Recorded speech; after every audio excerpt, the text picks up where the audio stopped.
Anyways, kumpirmado ng kinukuhang regular host ng It's Showtime ang PBB star na si Shubi Estrada matapos ang mga rekomendasyon ni Vice Ganda sa ABS-CBN Management.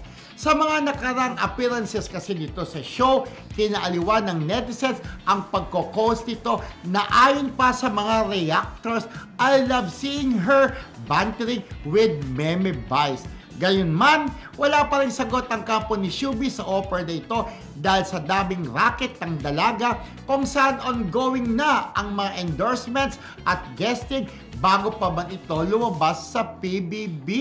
Yes, actually, very open naman si Vice. Actually, very open si Vice Ganda na siya mismo ang kumausap sa management sa Mother Network ni Shubi ha, na talagang interesado siya na gusto nila si Shubi talaga. So dahil nga bago pa lumabas si Shubi sa bahay ni Kuya, marami ng mga naka-line up kasi ng mga projects, Kuya Romel. So mahirap naman kasing umuo tapos lagi ka rin naman a-absent. Nakatulala ako kasi parang napansin ko lang parang mas gumaganda si Shubi ngayon, di ba? In fairness oo naman, given na talagang maganda ka before ganda na skirt ko, kitang-kita pala na ang paa natin dyan. Ba't parang pangit ko na naman dyan yung aking parang meron ganun-ganun yung pero ganun naman pagka-makeup sa akin ni Sedi. High friendship Sedi. Pero yun nga po, sa sobrang busy, totoo no, di ba, Ann Curtis nga, lagi nang absent sa It's Showtime. Si Kim, nagiging absent yan dahil nga nag-shoot ng The Alibi, di ba?